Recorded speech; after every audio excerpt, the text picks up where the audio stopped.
The world had become a roaring, white beast. For Dr. Aris Thorne, the drive home from his corporate headquarters was less a commute and more a battle against the elements. Behind the wheel of his sleek, obsidian sedan, he was a man insulated, the furious howl of the snowstorm reduced to a muffled threat against double-paned glass.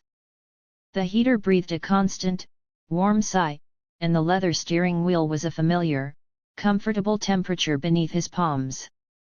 His mind, however, was not on the treacherous road. It was on quarterly reports, on a hostile takeover bid he had just thwarted, on the silent, empty penthouse that awaited him.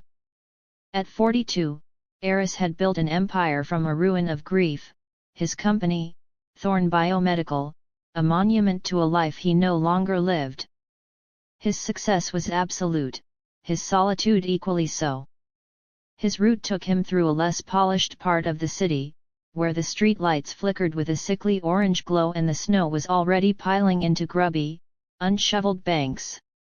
It was here, in a dimly lit side street, that his high beams caught a figure that made his professional composure falter. A woman was huddled under the inadequate shelter of a bus stop, her body curled protectively around two tiny, blanket-wrapped forms clutched to her chest. The wind tore at her thin coat, and even from inside his climate-controlled cocoon, Aris could see the violent shivering that racked her frame. A logical part of his brain, the CEO part, whispered caution. It was late, the neighborhood was questionable, and getting involved was an unpredictable variable in his meticulously controlled life.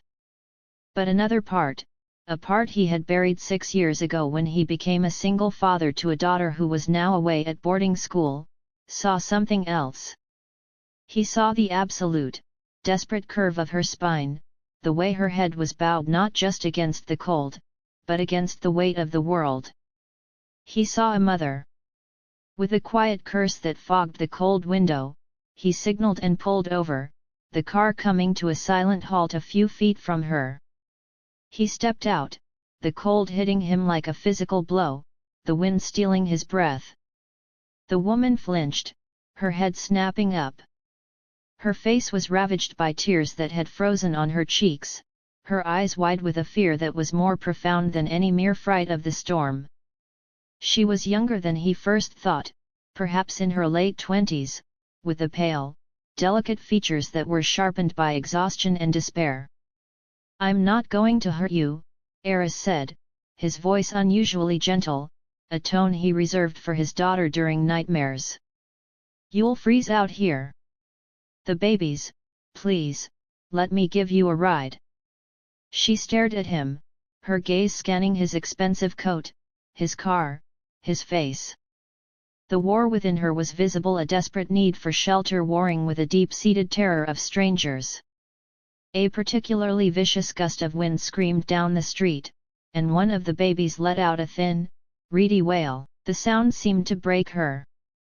A fresh wave of tears welled in her eyes, and she gave a tiny, almost imperceptible nod. Aris moved quickly, opening the passenger door and ushering her into the warmth. The scent of cold air, snow, and a faint, milky baby smell filled his car. She sat rigidly, holding the twins as if they were her only anchor to reality. He got back in, the silence between them thick and heavy. He didn't ask for an address, instinctively understanding that she had nowhere to go. He simply drove towards the only place of safety he could offer, his own home. The Thorne penthouse was a study in minimalist luxury. Floor-to-ceiling windows usually offered a breathtaking panorama of the city, but tonight they were opaque sheets of white, the world beyond erased. The silence inside was profound, broken only by the faint hum of the central heating and the soft, shuffling steps of the woman he had brought home. Aris had taken her soaked coat, revealing a nurse's scrubs underneath, the fabric damp and chilled. He had gestured to the sprawling, cream-colored sofa, and she had sat on its very edge, the twins still clutched in her arms. Aris moved through his home with a quiet efficiency born of self-sufficiency. He brought thick, woolen blankets, softer than any she had likely ever felt. He prepared 2 bottles of formula he had ordered for his chef to keep on hand for when his niece visited, his movements precise and unfamiliar. When he offered them to her, she took them with trembling hands, her eyes downcast. She fed the babies with a practiced, automatic tenderness that contrasted sharply with the devastation on her face. Once the infants were fed, swaddled, and asleep in a makeshift bed of pillows and blankets on the rug, she seemed to shrink. She sat on the floor beside them, her knees drawn to her chest, watching their every breath. Aris did not press her. He lit the gas fireplace, the flames springing to life and casting dancing shadows across the austere room. He made tea, placing a steaming cup on the low table near her. He sat in an armchair across the room, giving her space, yet his presence was a silent anchor. Hours ticked by. The storm raged. Slowly, in halting, broken sentences that were more for herself than for him, the story began to seep out. Her name was Alara. She was a neonatal nurse. She had come home from a double shift 2 days ago to find her apartment locked, changed and all her belongings, save the diaper bag she'd taken to work, in a dumpster out back. Her landlord, a man she had considered kind, had acted on the orders of her ex-boyfriend, the twins' father.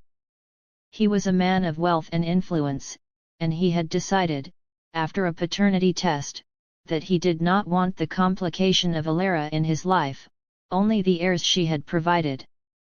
He had paid off the landlord, seized everything, her home, her savings, her car, and effectively erased her from his narrative, leaving her and their children destitute on the street. She did not cry as Se told him this.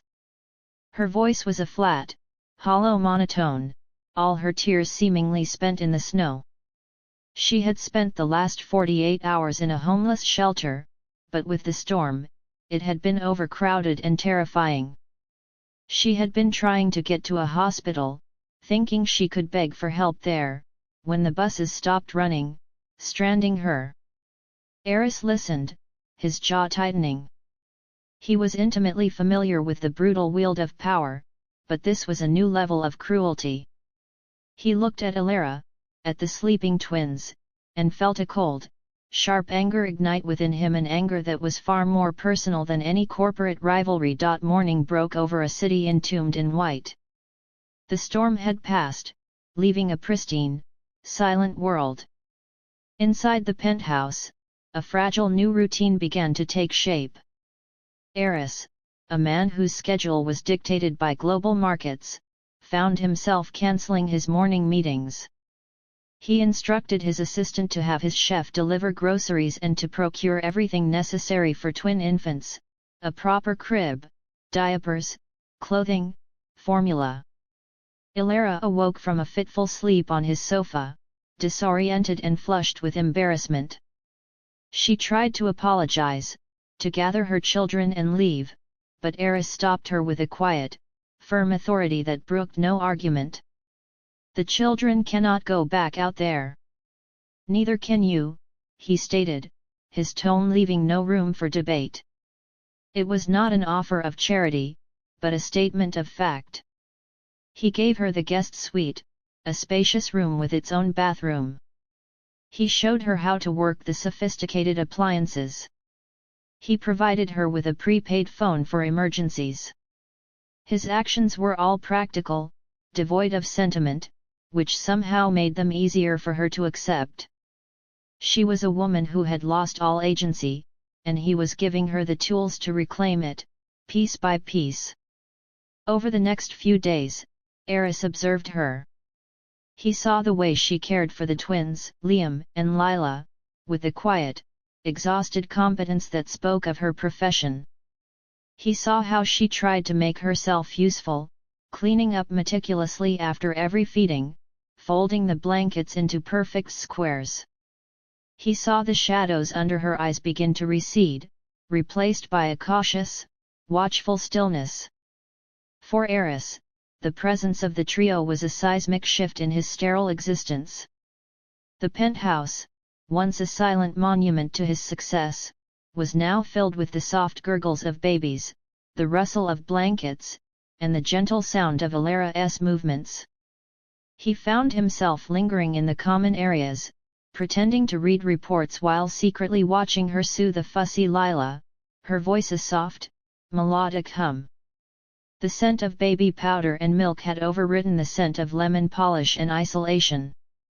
It was disruptive, chaotic, and yet, for the first time in years, his home did not feel empty. A week after the storm, the outside world intruded. A courier delivered a formal-looking envelope addressed to Alara Walsh.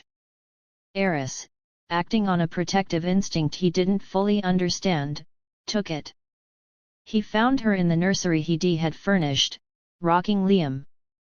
Her face paled to a ghostly white when she saw the envelope.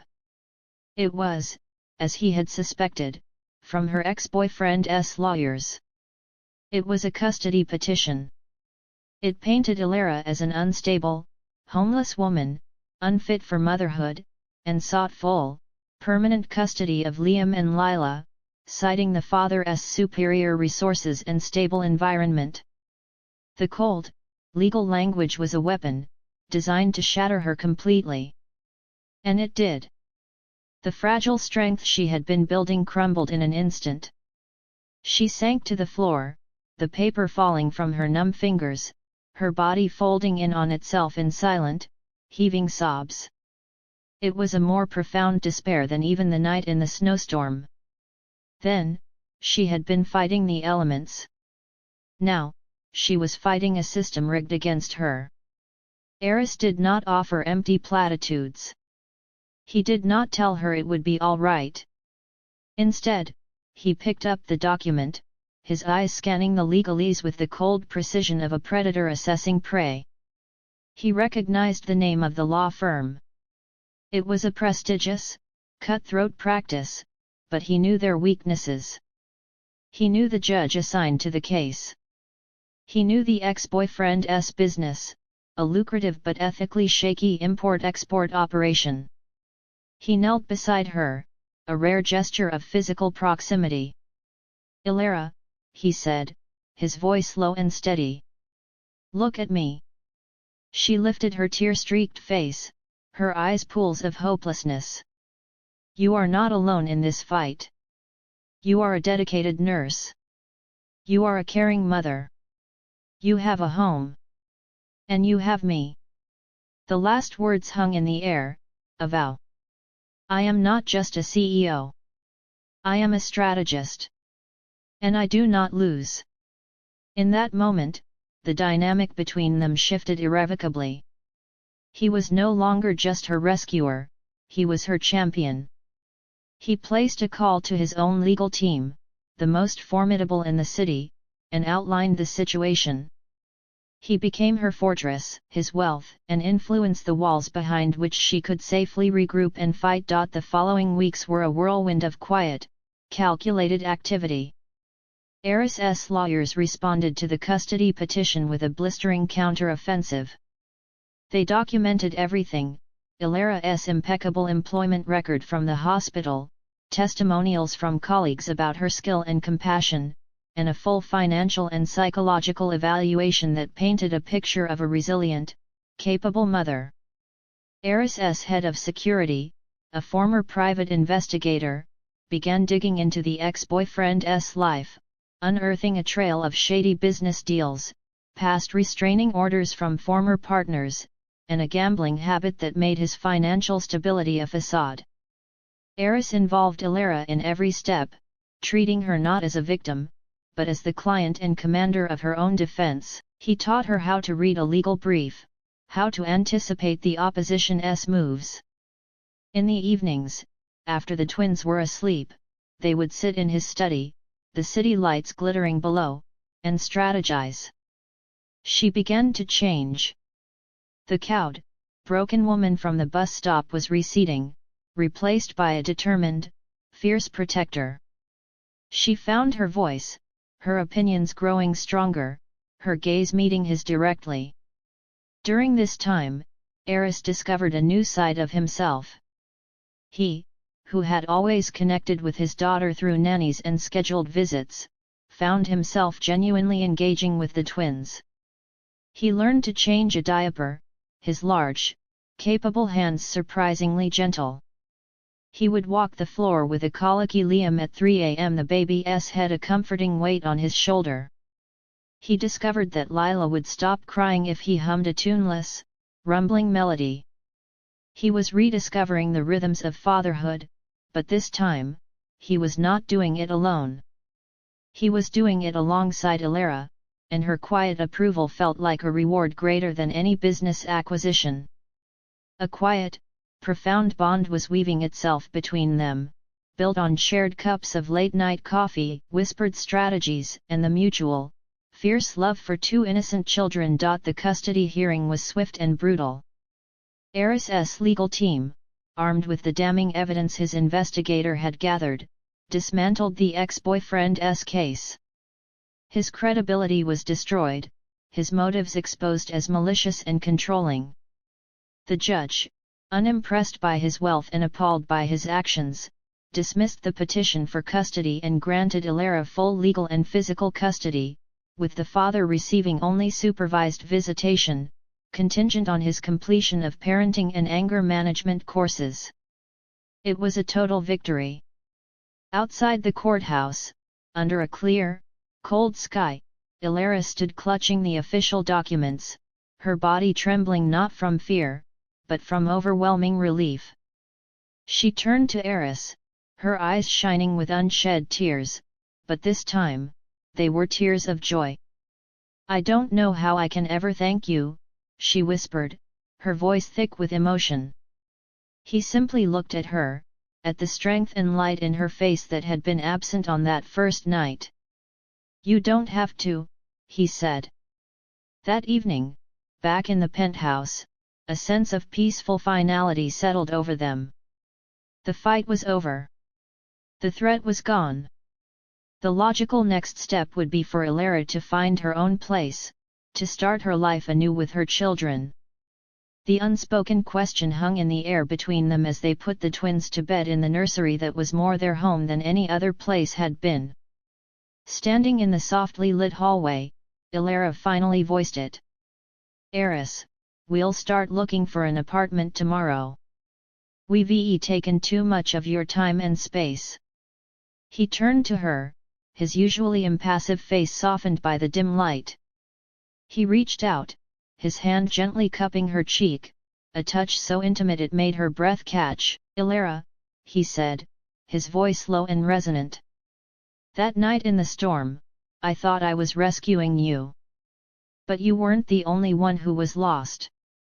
This house was just a structure. You and Liam and Lila, you didn't just find shelter here. You built a home. My home." He paused, his gaze holding hers. "Stay. Not because you need to, but because I am asking you to. Because I cannot imagine this place without the sound of your laughter or the sight of you rocking our children to sleep." The word "our" was not a mistake. It was an affirmation. Ilara looked into the eyes of the man who had found her in the darkness, who had become her fortress and her partner, and she saw not a CEO, not a savior, but a future. She leaned into his touch, a single, happy tear tracing a path down her cheek. "Yes," she breathed. And in the quiet sanctuary of the penthouse, with the city sprawling below them and their children sleeping peacefully nearby, the storm was finally, truly over. It had blown away the wreckage of their old lives, leaving behind a foundation strong enough to build a new one, together.